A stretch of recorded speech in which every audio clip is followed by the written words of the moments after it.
Hi everyone, welcome back to my channel. I just want to say, or welcome to if you're new here. I do just want to start the video by saying a huge thank you for all of the support. Yeah, for all the support in the previous video. So if you haven't watched the previous video, I will link it at the top so that you can go and check that one out. In that video we spoke about the foundations of a relationship, that's setting the standards right from the beginning to really solidify a good foundation to build a positive, long-lasting relationship. And then we also discussed how today's video was going to basically be about communication. So that's what we're going to talk about today. Please leave a comment down below what your best takeaway is from this video. If there's any sort of tips that maybe I didn't mention that you use that has really helped with your relationship and communicating. And of course subscribe to the channel because it really helps me, and give a thumbs up. So let's get into the video.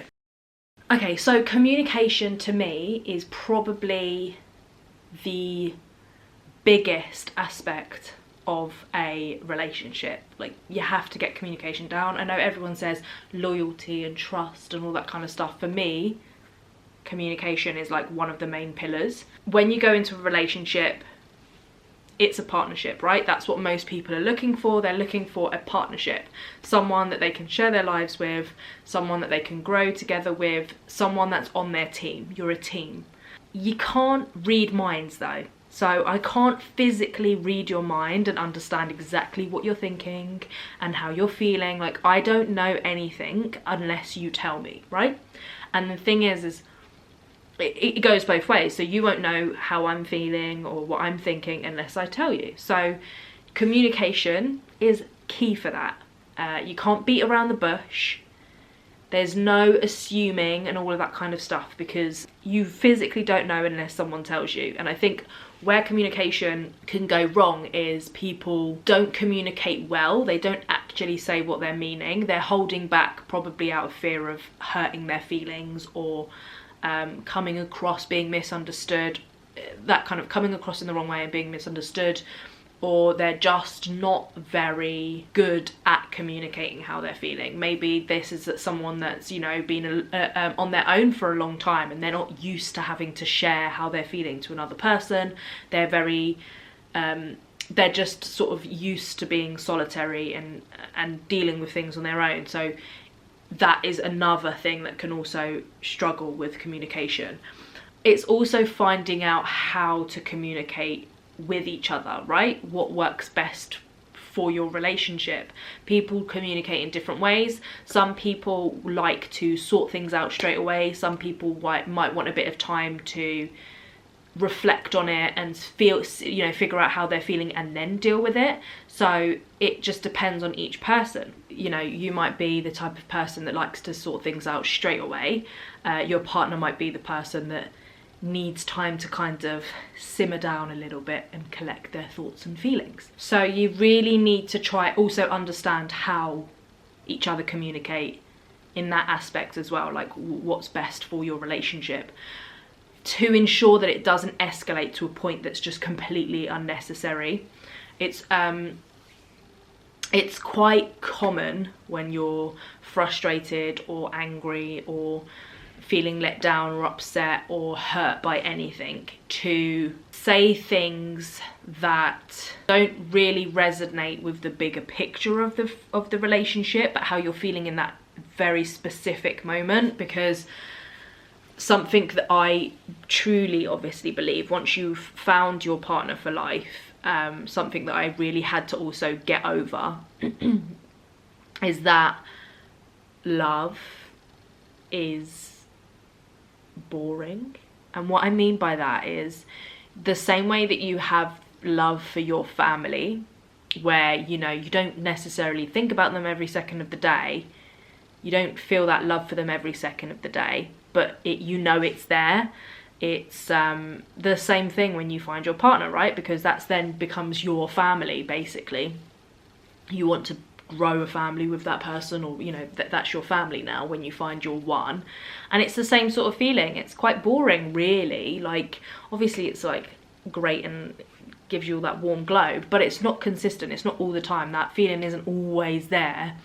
So sometimes you are angry and you don't feel the love for them in that moment, and you are more likely to say something that you probably you know you don't mean at all, but it's just because you're angry and you're annoyed. It's like they say, you should never make promises when you're happy, and you should never make decisions when you're angry. There's a reason for that. Figuring out how to communicate is really going to help the unnecessary hurt that you can cause in an argument when you're not communicating properly, and now you're just saying things out of spite, and that's not really what you want to do, especially to someone that you love. Yes, you might not be feeling love in that moment, but you do obviously love them. Tips I would say that will help find that sort of way to communicate, right? Because you want to be a little bit, you need to kind of compromise a little bit to some extent. You need to be a bit more understanding of one another, and figure out, you know, what works best. Things that I will definitely say you have to just get by, or understand, or really sort of set in stone, is listening. Obviously you need to flipping listen. If you're going to learn how to communicate with one another, you need to listen, and you need to learn to do that, and you need to be open to that aspect. So if one of you is saying, I need a minute, give them a minute. Don't keep pushing and pushing and pushing. I've done it myself in the past, where you're like, nope, I want to resolve it now, and you keep pushing and you keep pushing. Give them a minute, because obviously they just need a moment to compose themselves. They maybe need to gather their thoughts, so maybe they need to calm down, and it means that you can actually have a proper conversation and get to the point, rather than what usually happens if you keep pushing when someone's kind of like, I need some space right now. What happens is you go round in circles and you start just saying things that don't actually resonate with what you're really feeling. You're just saying stuff out of spite. You might be trying to hurt their feelings, or you're saying things and it's getting misinterpreted into something that it isn't, and it's getting over analysed and all sorts of stuff like that, and it turns into a bigger situation than it needs to be. So you really need to listen and respect what is needed in that moment. So if they need a minute, give them a minute. There's been times, you know, where I'm arguing, I wouldn't even say arguing because we don't argue, but where I'm bickering and I'm getting really frustrated, and I'll say, do you know what, I just need, like, can you just leave me alone? And I'll come to you when I've calmed down again, and we can actually discuss it, because I'm getting frustrated now, and letting them know, like, I'm getting pissed off, I'm getting frustrated, like, you need to leave me alone, so that it doesn't escalate into something that gets really, really ugly. So that is probably my first tip. If you feel yourself getting frustrated, ask for some time to calm down, ask for a bit of a breather, and vice versa, give the person space if they're needing it. It is 100% necessary, especially so that you can communicate to an actual solution. You don't want to be going round in circles and then starting to say horrible things and it's just getting all ugly. Ask for a breather if you need a breather, and give your partner a breather if they need a breather. That's my first tip, listening. Tip number 2 is, obviously, you don't want to be shouting amongst each other and talking over each other, and let the person finish their sentence, let them explain. Also, if you don't understand what they're saying, or you're thinking it's something, ask more questions. What do you mean by that? What do you mean by this? Explain what that means. Is this what you're trying to say? Like, give them an opportunity to be able to be like, yep, you've definitely understood me. Don't assume. Don't take what they're saying and just be like, that's what they meant. Ask, what do you mean by that? Is that what you mean? Most of the time, it's not what you thought.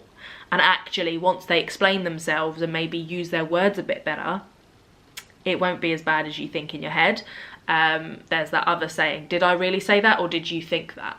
A lot of the times, people just assume things from what you've said. They don't take a lot of it at face value, or they don't ask enough questions, in my personal opinion. I ask so many questions. In fact, when I first started at my job currently, in the store I'm in, and I was working with my manager, I would ask so many questions that at first she genuinely thought that I was like undermining her, and then she understood that I was just asking questions to really understand what it was that she needed from me, not because I was like questioning her, but so that I could understand why I needed to do something the way that it needs to be done and all that kind of stuff. So ask questions so that you can actually know you're definitely on the same page. Don't assume, because you know what they say about assuming, makes an ass out of you and me, so just don't do it. This next tip I swear by, because this is what helped me and Kai really understand each other and find our way of communicating, especially in the beginning. Kai is on the spectrum. When I first obviously met him and we were learning about each other, communication is one of those things. You know, I needed to be super clear. He isn't reading between the lines. I can't do those like, leave me alone, when you don't actually want them to leave you alone. I couldn't do any of those things that was so normal to me from previous relationships. Like, I had to be actually honest, and I liked to have claimed that I was super honest beforehand, but I think my relationship with Kai really showed me that actually, like, now I'm really, really honest, because I have to be straightforward and like direct with what I actually need, want, and stuff like that. So that was a big learning curve in our relationship, and also being more patient and allowing him to actually take in what I'm saying, for him to properly digest it and actually take it on board and then have a response. So what we did in the beginning, if anything was frustrating us or upset us or anything like that, we would write a letter to each other. I can't remember if we physically wrote these or if we would just type it and then just like leave it open. I can't remember now. I feel like we wrote it down physically, but I don't know. But we would write each other letters, right? And we would start with, it usually would start with what you were frustrated by. And I always found personally, by the time I was done, or like, you know, as you're writing what you're frustrated about and you're writing about your feelings and all this stuff, it ends really positively. It ends with like, you know, I really want us to work. I love you so much, and it upsets me when this happens, and I don't want us to be like that. And it ends in like a really nice way, because you're actually allowing yourself to just think about what you really want to say. You're not kind of reacting. You're responding, basically, and then it allows the person to be able to read it and digest it without, again, reacting, and allows them to actually respond. So it's really, really proactive and really productive for your relationship, because it allows that like barrier for you to just take it on board, not feel attacked as well, because it's not in the moment, and you can actually think about how you want to respond. So I highly recommend writing each other letters. It does definitely help. So my final tip in regards to communication, this is something that I think is definitely important. It's probably more of like when you're quite down the road in your relationship and it is getting, you know, it is really serious. The first couple of tips that I've just given are definitely for like the early stages, when you're kind of getting to know each other and understanding each other's communication styles and how to actually talk to each other. This next tip is definitely for like further down the line, when you're actually quite a serious and committed relationship, and that is talking about your future and sitting down and actually making that 5-year plan.